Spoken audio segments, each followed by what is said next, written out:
बिस्मिल्लाहिर्रहमानिर्रहीम। साहिबो, बहुत से लोग हैं जो पीरी मुरीदी से वाबस्ता हैं। हमारे ख़ानदान में भी सादात ख़ानदान होने के नाते बहुत से लोग इस शुगल से वाबस्ता हैं और बहुत से लोग रूहानी इलाज के लिए आते जाते रहते हैं। काफ़ी अर्सा पहले मेरे ताया जान सैयद अब्दुल रहीम शाह साहब, अल्लाह उन्हें गरीक रहमत करे, वो काफ़ी महारत रखते थे इस बाब में। माशाल्लाह ख़ानदान के और भी बहुत से लोग, सैयद नज़ीर हुसैन शाह साहब, सैयद अब्दुल सलाम शाह काज़मी, सैयद मोहम्मद इब्राहिम मशहदी मरहूम, कुछ लोग अब भी अ, रूहानियात के बाब में और अमलियात के बाब में काफ़ी नाम रखते हैं। अ, और कुछ लोग मुझे अब हंसी खुशी में मशवरे देते हैं कि रिटायरमेंट के बाद आप भी ये दमशम शुरू कर दें, तो मैं हंस के टाल देता हूँ। ऐसा हुआ कि काफ़ी अर्सा पहले मेरे ताया जान जब जिंदा थे, वो 2002 में फौत हुए। उससे पहले वो एक दफ़ा फैसलाबाद चले गए। मैं उन दिनों कॉलेज में पढ़ता था। मैं छुट्टियों में घर आया हुआ था, तो एक मुरीद आ गया। मुझे कहने लगा कि मैंने शाह साहब से मिलना है। मैंने कहा शाह साहब तो फैसलाबाद गए हुए हैं। मुझे कहने लगा कि आप भी उनकी औलाद हैं, तो आप मेरी कुछ मदद करें। मैंने कहा अच्छा बैठे आप। मैंने उसको, गर्मी के दिन थे, 12-1 बजे का टाइम था, मैंने उसको पानी वानी पिलाया, खाना खिलाया। तो फिर मैंने कहा कि क्या मसला है। कहने लगा यार मसला तो छोटा सा है और वो मसला आप हल कर सकते हैं। मैंने कहा यार मुझे तो अल्फ बे भी नहीं आती कि कैसे तवीज़ लिखे जाते हैं और कैसे दमशम किया जाता है। तो वो कहने लगा नहीं आप ऐसे करो, वो बुजुर्ग बोतलों में पानी पड़ के देते हैं, आप मुझे पानी पड़ के दे। मैंने कहा आखिर किस लिए। कहता है एक ये परी है जो मेरे मुझसे तकरीबन 100 गज दूर रहती है, तो मैं उसको देखता हूँ, मैं उस पर फरेबता हूँ, मैं उससे शादी करना चाहता हूँ। और उसके जो अंदाज हैं वो भी बड़े दिल फरेब हैं। तो इस बात में मेरी मदद कीजिए। तो मेरी हंसी निकल गई। मैं कहा चाचा तू केड़े पुट्ठे काम अच पै गए हैं। तो वो कहने लगा कि नहीं ये काम ज़रूर करना है।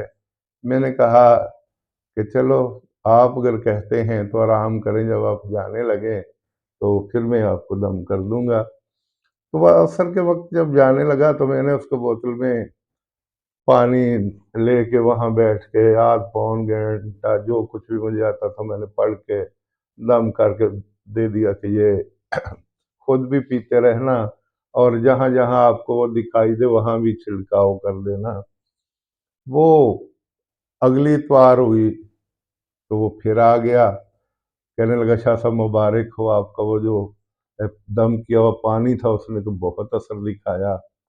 मैंने कहा क्या हुआ। कहता मैंने वो पानी 100 गज तक छिड़काया तो वो जरा चल के 50 गज दूर आ, आ गई। तो अब आप ऐसा करें कि फिर कुछ न कुछ करें ताकि वो करीब आ जाए और मैं शादी कर लूँ।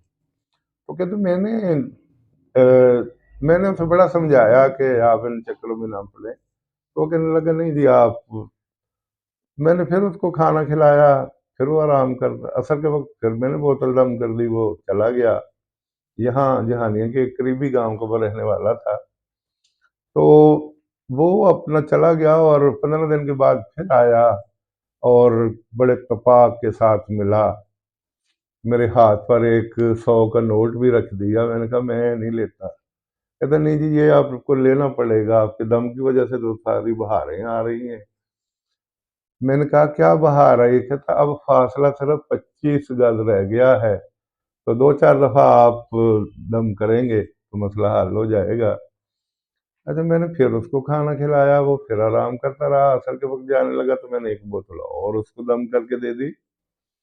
तो वो चला गया और 15 दिन के बाद वो फिर आ गया। आता दोपहर के वक्त था और उस रोज मुझे अंदाजा हुआ कि ये کھانا کھانے کے چکر میں بھی ہوتا ہے، آرام کے چکر میں بھی ہوتا ہے۔ میں نے کھانا اس کو کھلا دیا، وہ ذرا لیٹ گیا، جب جانے لگا تو میں نے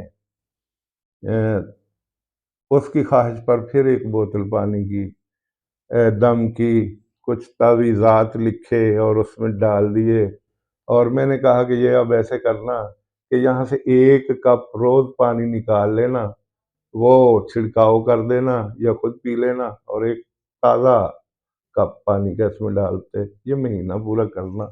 وہ مہینے کے بعد پھر آیا، کہنے لگا جی وہ فاصلہ 5 گز صرف رہ گیا ہے، تو آپ 1 بوتل اور دم کر دیں۔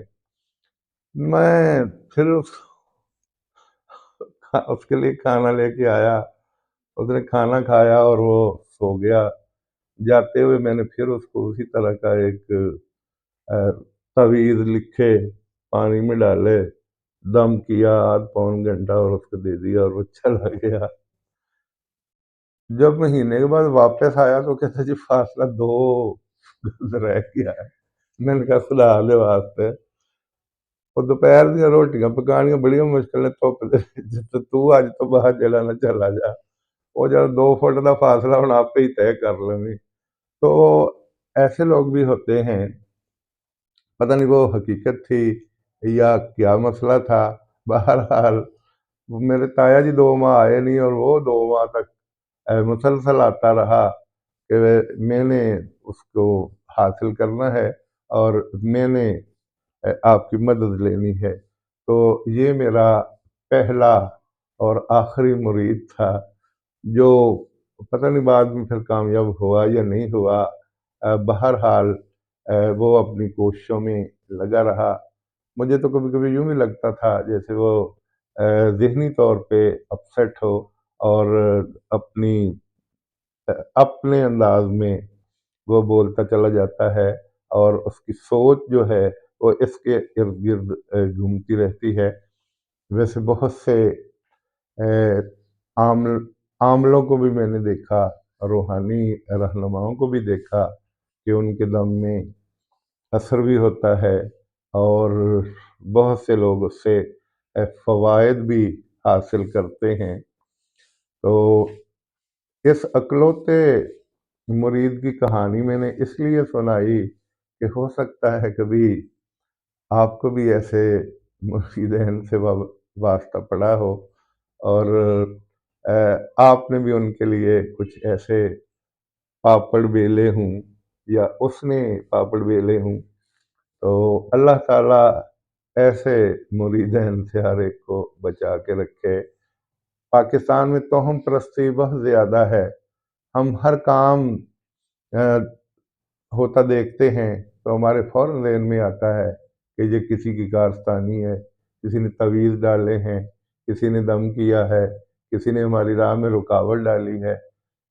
آپ دیکھیں کہ بہت سے مسائل ایسے ہیں کہ پاکستان میں وہ بہت زیادہ ہیں، لیکن دوسرے ممالک میں ایسا نہیں، اس لیے کہ وہاں توہم پرستی کی طرف کم توجہ دی جاتی ہے، جبکہ پاکستان میں توہم پرستی عروج پر ہے، اور اس کو ہوا دینے والے بھی ہمارے کچھ حضرات اور احباب ایسے ہیں جو اپنے مریدین کو مختلف حیلوں بہانوں سے کسی نہ کسی چکر میں ڈالے رکھتے ہیں، اور اس طرح ان پیروں کے چولہے جلتے ہیں، اور وہ جو مریدین ہوتے ہیں وہ اپنی جمع پونجی بھی بعض دفعہ گنوا بیٹھتے ہیں، اور انہیں کچھ حاصل نہیں ہوتا۔